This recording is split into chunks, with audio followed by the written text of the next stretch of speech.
నమస్కారం.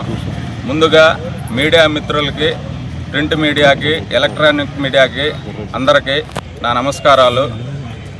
నిన్నటి రోజున ముసునూరు టీడీపీ నాయకుడు, సీనియర్ నాయకుడు అని చెప్పుకునే శ్రీహరి నాయుడు ఎమ్మెల్యే గారి మీద అవాకులు చవాకులు మాట్లాడటం జరిగింది. ఏ అంశాల మీదంటే ముసునూరు మహాలక్ష్మమ్మ గుడి మా సొంత గుడి, మేమే ఉండాలి కమిటీలో, ఊరుకు సంబంధం లేదని చెప్పి ఆయన ఒక కమిటీ వేయడం జరిగింది. గతంలో 2024లో గ్రామంలో అందరూ మాట్లాడుకొని ఒక కమిటీ వేసుకొని అది రిజిస్ట్రేషన్ జరగడం జరిగింది. ఆ కమిటీని ఆయనే రద్దు చేసేసి ఆయన ఇష్టానుసారంగా వాళ్ళకు సంబంధించిన వాళ్ళని వేసుకొని, మాలుక్షమ్మ గుడి అంటే గ్రామదేవత, గ్రామానికి సంబంధించి అన్ని కులాలకు సంబంధించిన ఆమె, అందరికి సంబంధించిన ఆమె. ఇక్కడ ఏంటంటే కులాలు తీసుకొస్తూ వాడేంది సాకలోడు, వాడేంది బల్జోడు, వాడేంది ఒడ్డోడు, వాడేంది మాదిగోడు, వీళ్ళ రాజకీయాలు చేసేది మేం చేయాలా అనే తీరులో ముసునూరులో జరుగుతూ ఉంది.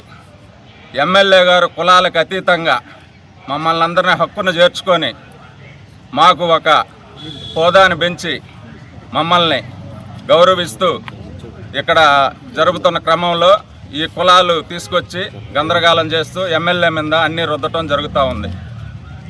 ఆయన మేము సీనియర్ నాయకుడిని అంటాడు. సరే, ఎన్నో సంవత్సరాల నుంచి ఉన్నాడు. మేము కూడా టీడీపీ, మా కుటుంబం కూడా ఫస్ట్ నుంచి. కానీ మా వాళ్ళకి ఏం చేసింది లేదు ఆయన. మేము అంతకుముందు గతంలో ఎంతోమంది రెడ్లు టీడీపీలో ఉండటం కూడా జరిగింది. పూన్రోళ్ళు అయితేనేమి, పులివోళ్ళు అయితేనేమి, ఇంకా నంబూరోళ్ళు అయితేనేమి, వాళ్ళందరూ స్వచ్ఛందంగా ముందుండేవాళ్ళు లైవ్లో ఎలక్షన్ అంటే. ఈయన వెనక సైడ్ ఉండి అంతా నేనే చూస్తున్నానని జరుపుతూ ఉండేవాడు. వీళ్ళందరూ ఆయన తత్వం నచ్చక అందరూ బయటకు వెళ్ళిపోవటం జరిగింది. గతంలో వాళ్ళు ఉన్నప్పుడు చరిత్ర తీసుకున్న క్రమంలో మెజార్టీలు ఎంత ఉన్నాయో చూడండి. వాళ్ళందరూ పక్కకి వెళ్ళిపోయినాక మెజార్టీలు ఎంత ఉన్నాయో చూడండి.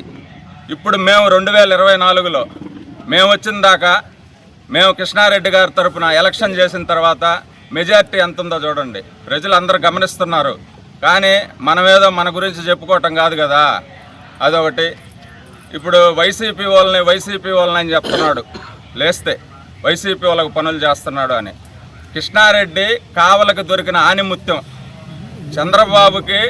చంద్రబాబు నాయుడు గారికి ఎతికి పట్టుకొని వచ్చిన కృష్ణారెడ్డి ఆనిముత్యం కావలికి. ఎందుకంటే ప్రతి ఒక్కరూ వైసీపీ వాళ్ళు కూడా ఏంద్రా ఈ పనులు ఈ విధంగా అభివృద్ధి చేస్తున్నాడు, మనం చేయలేకపోయాము, మనకి ఈసారి ఛాన్స్ ఉంటుందో ఉండదో అనే తీరులో వాళ్ళుంటే ఇక్కడ ఏమీ చేయకుండా ఏదేదో మాట్లాడుతూ ఉన్నాడు.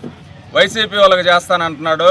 ఎన్టీ రామారావు బొమ్మ ఉచ్చేసి లాగారు వైసీపీ వాళ్ళు అని చెప్పాడు. ఆ వైసీపీ వాళ్ళతోనే ఈ మొన్న 2024లో ఎలక్షన్ బూతుల కాడ గొడవలు జరగటం జరిగింది. గొడవలో నేను కూడా A1 ముద్దాయి. ఎమ్మెల్యే గారు రెడ్ల మీద ఆయనకు ప్రేమ ఉంటే ఆయన వాళ్ళ మీద కేసులు కట్టించడం కూడా జరిగింది. మా మీద కేసులు లేకుండా తీసేయటం కూడా జరిగింది. ఆ కేసుని ఈ మధ్య లోక్ అదాలత్లో పెట్టి వాళ్ళతో కొల్లిక్కయ్యి వీళ్ళంతా వైసీపీ వాళ్ళతో కలిసి అన్నీ చేసుకుంటూ ఎమ్మెల్యే గారి మీద వైసీపీ అని చేస్తూ ఉన్నారు. అది కరెక్ట్ కాదు. ఇంకొకటి, ఎమ్మెల్యే గారు వైసీపీ వాళ్ళని రెడ్లని ఏడగాని చేర్చుకుంటే నువ్వు అసలు ఎలక్షన్ ఎదురుగా నిలబడగలవా, చేయగలవా? అదొకటి. ఇప్పుడు గుడికి సంబంధించి గతంలో కమిటీ వేసుకో ఉన్నారు. ఆ కమిటీని రద్దు చేయటం జరిగింది. ఇంకా సంబంధం లేదు. అందరూ వైసీపీ వాళ్ళు ఉంటారు, తెలుగుదేశం వాళ్ళు ఉంటారు. ఇప్పుడు కొండబెట్టకుంట అభివృద్ధి జరుగుతూ ఉంది. అందరూ ఉంటారు, అందరూ డోనర్లు ఉంటారు. దానికి కులాలు, పార్టీలు రెచ్చగొట్టడం పద్ధతి కాదు. అదేవిధంగా రెడ్డిగా 2014 ముందు టికెట్ ఇచ్చిన తర్వాత ఇండిపెండెంట్ క్యాండిడేట్ పొసుపులేటి సుధాకర్ అని ఎలక్షన్లో క్యాంపెయిన్ చేయడం జరిగింది. ఆయనతో మేము బేరాలు పెట్టుకున్నామా, మీరు బేరాలు పెట్టుకున్నారా? అది కూడా ప్రజలకు తెలుసు. మీరు మీటింగ్ పెట్టుకోవటం కూడా జరిగింది. ఆ మీటింగులో కార్యకర్తలు మేము నీ వెంట రాము, నీ తిప్పలు నువ్వు పడండి, మేము టీడీపీలోనే ఉంటామని చెప్పడం కూడా జరిగింది. ఇంకా మళ్ళీ డైవర్ట్ అయిపోయి మళ్ళీ దీంట్లో అట్లా నైస్గా ఉండటం కూడా జరిగింది. వాడే అతనే ఒకటే నేనేట వాడికేం ఓట్లు ఉండే అన్నాడు. ఇతనే అన్నది ఆ రోజు కూడా. అయితే తర్వాత మన కృష్ణారెడ్డి గారికి టికెట్ కన్ఫర్మ్ అయింది. టికెట్ కన్ఫర్మ్ అయిపోయిన తర్వాత ఏ రోజైనా నువ్వు వార్డులో తిరిగావా? ఏ రోజు నేను గెలిపించినాను 5 వార్డులు 5 బూతులు గెలిపించినాను, నువ్వు చెప్తున్నావు కదా. నేను 6 బూతులు. ఏ రోజైనా నేను ఈ బూతులో తిరిగానాయా? ఎలక్షన్ అప్పుడు బాగా చేశానాయా? ఒక్కరోజు వాళ్ళ పాప వస్తే గందరగోళం చేశాడు ఆడ కొండమనాయుడు వాళ్ళిద్దరు కొట్టుకొని.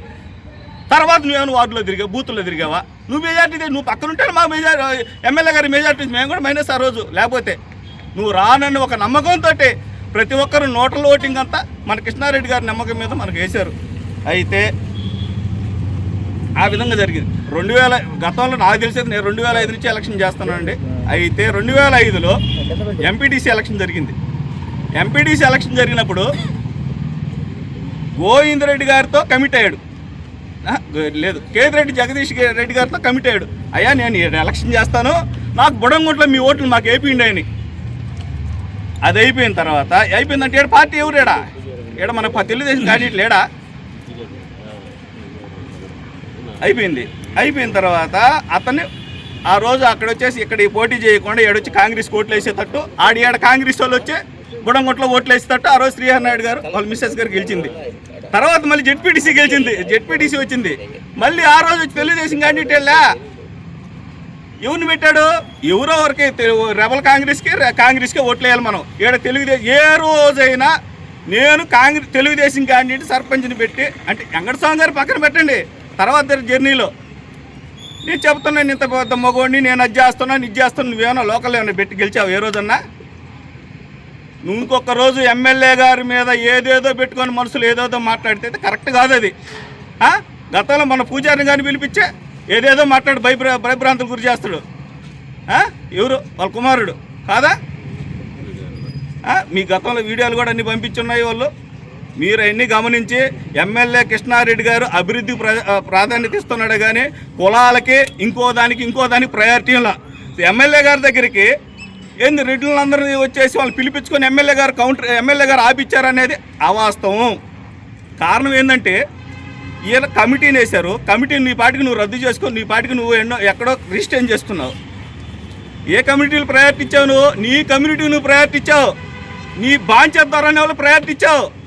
నీ తప్పెడ కొడితే బయటకు వచ్చే మహాలక్ష్మి తల్లి ఆ కమ్యూనిటీ మర్చిపోయాను. అన్ని కమ్యూనిటీలు ఎమ్మెల్యే కృష్ణారెడ్డి గారి దగ్గర పోయా మాకు అన్యాయం జరిగిందని అడిగితే ఆయన ఏం చెప్పాడయ్యా? ఊరు సమస్య మీరు మాట్లాడుకోండి అని చెప్పారు. అంతేగాని ఆయన ఏదో డీసీ ఫోన్ చేసి గందరగోళం చేశాడు, మమ్మల్ని భయభ్రాంతులు గురి చేశాడు. ఇవన్నీ అవాస్తవాలు. స్పీకర్ పెట్టిండని ఏదో అవన్నీ అబద్ధాలు. ఎవరు చెప్పారు మీకు స్పీకర్ పెట్టి మాట్లాడండి అని? ఇవన్నీ తప్పుడు మాటలు చెప్పి ఎమ్మెల్యే గారి మీద ఏదో బ్యాడ్ చేయాలని ఏదేదో అవాకులు చవాకులు పెడితే కరెక్ట్ అయితే కాదు. ఇంకైతే మేము ఒప్పుకోం కూడా. అది నా పేరు బొట్లగుంటి శ్రీలక్ష్మి. మహాలక్ష్మి గుడికి నన్ను చైర్మన్గా నియమించారు. 15 సంవత్సరాల నుంచి నేను గుళ్ళో ఉన్నాను. మామూలుగా మేము అందరూ సేవ చేసుకుంటూ ఉండేవాళ్ళని. ఒక 3 సంవత్సరాల నుంచి మేము పల్లకీ సేవ మొదలుపెట్టాము. ఒక 4 మెంబర్స్ మొదలుపెట్టాము ఫస్ట్. ఈరోజు 16 మందితో మొదలుపెట్టాము. ఈ లోపల గుడి నిర్మాణం జరగాలని చెప్పి ఆలోచన వచ్చింది. మా వారు బొట్లగుంటి వీర్రాఘవులు ప్లస్ మాధవ గారు ఫస్ట్ ఒక టీముని రెడీ చేస్తున్నాము. సురేష్ రెడ్డి గారని ఒక అతన్ని పెట్టాము, రెడ్డి గారిలో శ్రీకాంత్ రెడ్డి గారని పెట్టాము. అట్లా ప్రతి కులంలో ఒక 5 మెంబర్స్ని పెట్టుకున్నాము. బొట్లగుంట శ్రీనివాసులు నాయుడు అని చెప్పి మా బావగారు అవుతారు, ఆయన కూడా పెట్టాము అధ్యక్ష పదవి ఇచ్చి. అన్నీ పెట్టి మేము కమిటీ పెట్టి అన్నీ కొంచెం వసూలు చేసి మహాలక్ష్మి గుడి మీద అకౌంట్ ఓపెన్ చేసి లోన్ కోసం దాదాపు 4-5 సార్లు తిరిగారు అందరు ఈ కమిటీ వాళ్ళందరూ కలిసి. అందరు తిరిగి అయిపోయిన కమిటీ శాంక్షన్ అవుతుందని కానీ ఎమ్మెల్యే గారు లెటర్ ఇచ్చి అది ఓకే అయిపోయింది. కానీ అది అకౌంట్లో పడాలంటే 30 లక్షలు అన్నీ వసూలు చేసి వేయాలంటున్నారు. కానీ ఈ లోపల మేమందరం బయట భక్తులను అడిగి కొంచెం దాదాపు 5 lakhs దాకా చేసి అకౌంట్లో వేసేసాం. మహాలక్ష్మి పేరు మీద మేము అకౌంట్ ఓపెన్ చేసాం, పర్సనల్స్ వద్దులే అని చెప్పి. అది అయిపోయిన తర్వాత మళ్ళీ శ్రీహరి నాయుడు వాళ్ళు వచ్చి మళ్ళీ వేరే కమిటీ పెట్టాము అన్నారు. కానీ మేము దాంట్లో ఈ ముందు కమిటీ వాళ్ళు ఎవరు జోక్యం చేసుకోలేదు, అందరం డీసెంట్ అయిపోయాము. దానివల్ల కొంచెం పల్లకి అమ్మవారు అడిగిందా మీరు పల్లకి సేవ చేయడానికి అని కొంచెం వచ్చినాయి మాకు. దానివల్ల మేము పల్లకి ఒక 3 months పల్లకి సేవ కూడా మేము ఆపేయటం జరిగింది. మేము పల్లకి సేవ వరకు ఒక కమిటీ ఉంది, ఒక 12 మంది దాకా, అందరం ఆపేయటం జరిగింది. కానీ మళ్ళీ మేము మొదలు పెట్టుకున్నాం, ఎందుకు ఆపాలే ఈసారి ఎవరు వచ్చినా మనము అని. కానీ మళ్ళీ ఇప్పుడు ఎమ్మెల్యే గారు దగ్గరికి వీళ్ళందరూ వెళ్ళి కమిటీ పెట్టి మేమేదో రెడ్డి గారితో నేనేదో కలిసి వెళ్ళి చైర్మన్ పదవి కావాలని అడిగినట్టు కొన్ని చెప్పన్నారు. కానీ అది అమ్మవారికి తెలుసు, ఎవరిని పెట్టాలి ఎలా చేయాలనేది ఆమెకు తెలుసు. ఆ మాటలు అయితే నేను పట్టించుకోలేదు.